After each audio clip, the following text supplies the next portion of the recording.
Welcome to the Silver Linings Play-by-Play. The film Silver Linings Playbook has a lot of intricate interaction between protagonists Pat Solitano Jr. and Tiffany Maxwell, which answers the question, what does happen when you almost maniacally pursue the silver lining? We'll be following the action as it unfolds and analyzing it through the lens of the principles of self-disclosure and nonverbal communication. I'm Sarah. And I'm Alex. First, we'll go over to Amber on special assignment location to recap the night that Pat and Tiffany first met. And we're live. You're about to see the first two clips from the Silver Linings Playbook. In this first clip is the initial meeting of Tiffany and Pat at a dinner party. I'm tired. I want to go. No. We haven't even finished the salad yet, or the duck. I made the fire and ice cake. I said I'm tired. Are you gonna walk me home or what?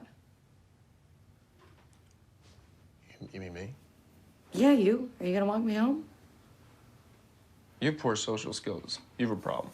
I have a problem? You say more inappropriate things than appropriate things. You scare people. No, I tell the truth, but you're mean. What? I'm not telling the truth?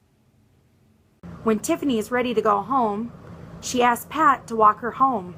In his confused state, Pat makes accusations towards Tiffany, and to fight back, in defense, Tiffany makes accusations right back at Pat. This is a very awkward situation for the other two at the party. Finally, Pat agrees, and so then you see, going into the next clip, is where they're outside of Tiffany's after Pat walked her home. How old are you?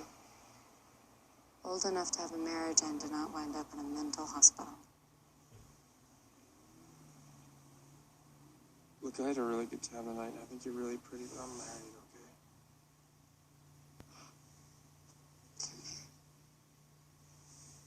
So am I. No, that's confusing. He's dead.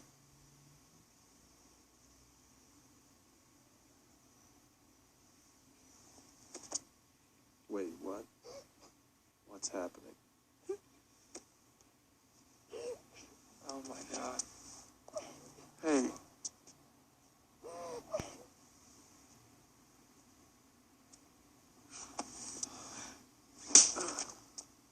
If I say to you tomorrow,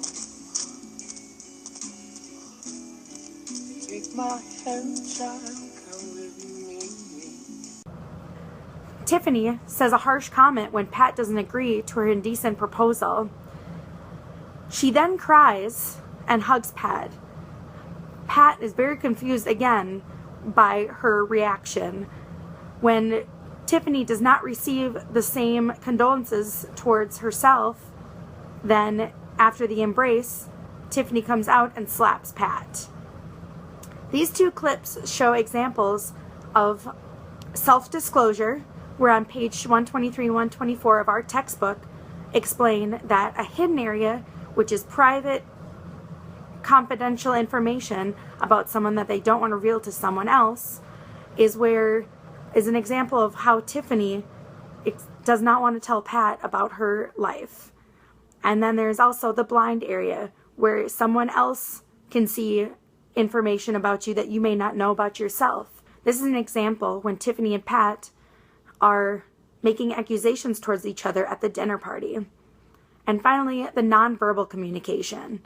And this is when Tiffany decides to slap Pat after he doesn't return the same feelings that she does.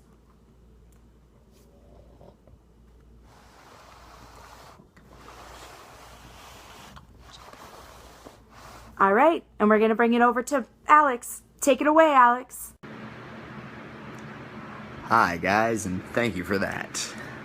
The clip we just saw was a perfect example of self-disclosure and nonverbal communication skills. When we look at self-disclosure, what we typically see is people who tell something about themselves or explain their life to them when maybe they normally wouldn't to a particular person. They open up to someone. They self-disclose something important or personal about themselves. When we look at nonverbal examples, we look at staring, eye contact, body gestures, facial expressions is probably a really big one. And what we can see from the video is that Tiffany is self-disclosing things about her past that Pat doesn't seem to like, but that's her past, so it is what it is. When we look at the nonverbal cues that she's doing, we can see that her eye contact is very strong and very attracted to Pat. So she is trying to explain exactly what's happening.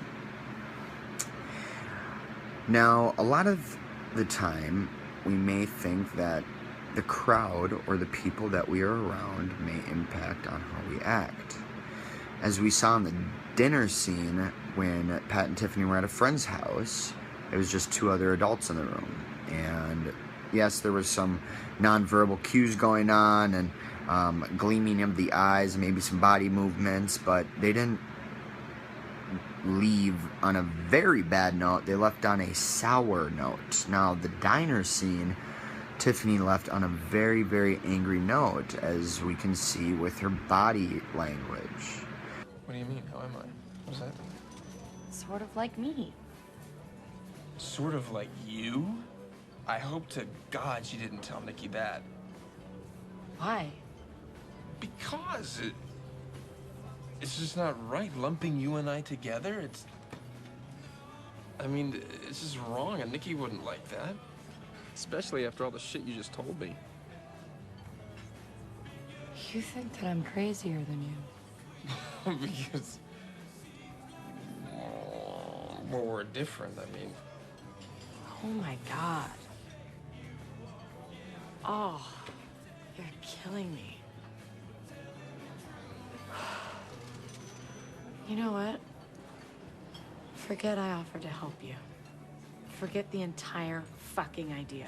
Because that must have been fucking crazy. Because I am so much crazier than you. Keep your voice down. I'm just the crazy slut with a dead husband. Forget it! Shut the fuck up. You shut Tiffany! up. Hey, Tiffany! Now, in our textbook on page 106, it states that there are many types of nonverbal communications that actually can be intimidating and lead to violence or behavior that is normally not acceptable. And for this, we have to look at the example at the diner a little closer and see what Tiffany is actually trying to do. Is she trying to inflict harm or violence? I don't think so. She's just very angry, so she's throwing things on the ground and she's storming off. The worst that actually happens in the final thing of that scene is, she flicks Pat off through the window as she leaves, and Pat follows her out, and that is that. We also have to look at exactly how they're talking to each other. The volume and pitch on exactly how someone talks can really represent on what they're trying to say or show you. So if someone's talking in a very loud, aggressive voice, they're probably showing you that they're maybe a little angry and they want something resolved. But if they're maybe talking a little soft and not giving you good eye contact, maybe there's something wrong, and those nonverbal cues should be looked at and action should be taken. As we see this interpersonal relationship grow throughout the movie and more things happen between Pat and Tiffany, they're like a couple of rams headbutting. They start off meeting, not knowing each other very well, and as they get to know each other, more things come out onto the table and they find out more about each other, like one's married, one has a dead husband, and one slept around with a bunch of guys at the office. Things happen. So you find out things about someone, and that's exactly what's going on here. But with that, a silver lining is being created. Taking two negatives, turning them both into positives from each other. It's exactly what the Silver Lining Playbook is all about. Now I want to pass it over to Sarah, where she's going to tell you a little bit about the next clip you're about to see. Thank you, guys. Are we on? Okay. Let's cut right to our last scene that we're going to check out, where we witness that there has been a game-changing turn of events in the relationship between Pat and Tiffany. Pat finally has come to terms with his own deep feelings toward Tiffany. When he tells her of these feelings, Tiffany then learns that her love for Pat is in fact not unrequited. Let's cut right to the scene to check out how the action unfolds. Hey!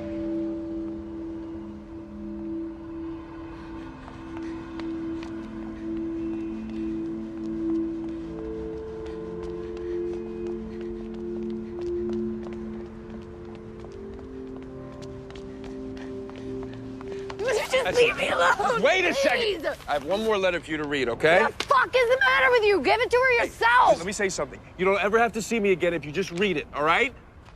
This is so fucked up. Yeah, just read it. Dear Tiffany.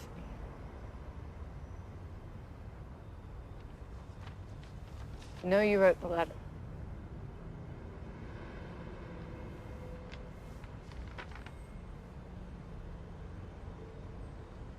The only way you can meet my Crazy was by doing something crazy yourself.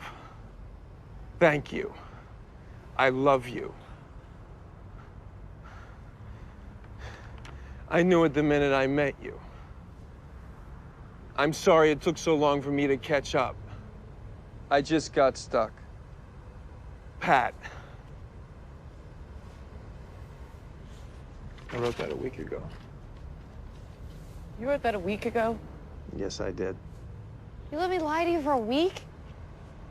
I was trying to be romantic. You love me? Yeah, I do.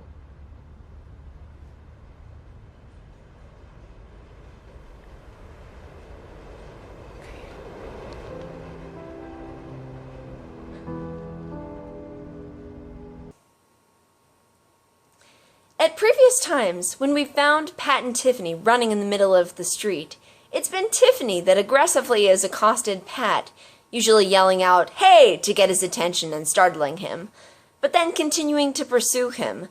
She runs a few feet behind him as they run and they talk. And now, in this turn of events, we see that it's Pat that's pursuing or chasing after Tiffany. This is a 180 in the nonverbal behavior that's shown in the movie, as Pat has a very important message to provide Tiffany and wants to make sure that she's there to receive it. As Joseph Luft explains in one of his principles of the change in interpersonal relationships, quote, "Threat tends to decrease awareness. Mutual trust tends to increase awareness," end quote. As we can see, Pat's overall awareness has increased as he's realized how much he does care for Tiffany. When Pat and Tiffany first met, Pat perceived Tiffany to be a threat against his own objectives to get back together or patch things up with his wife, Nikki. As Pat and Tiffany's relationship grew and they self-disclosed more, got to know each other better, found out things about each other's lives, there was a bond formed of mutual trust that contributed to Pat's awareness increasing, and ultimately Pat realizing that he had very, very affectionate feelings for Tiffany as well. Pat uses this newfound information to communicate to Tiffany through a very powerful nonverbal communication channel, a letter.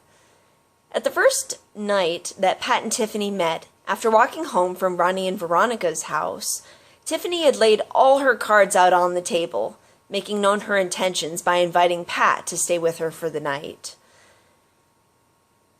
After Pat shoots her down, though, we can see that Tiffany tends to hide her feelings for Pat, worried that she'll scare him away if she comes on too strong. However, it's manipulative in the way that she continues to express her feelings through the letters that she forges as being from Nikki and gives those to Pat. As with many acts of deceit, This leaves Tiffany vulnerable to having herself discovered and having her secret unveiled.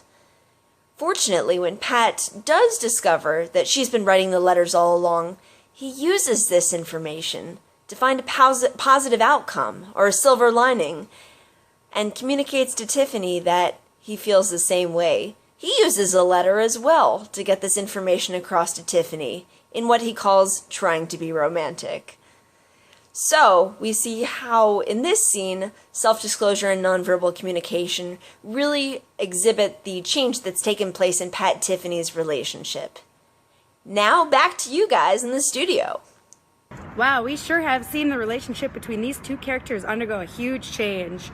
Throughout the film, these two characters trade off gestures of self-disclosure and nonverbal expression, and in the end, find the silver lining in one another.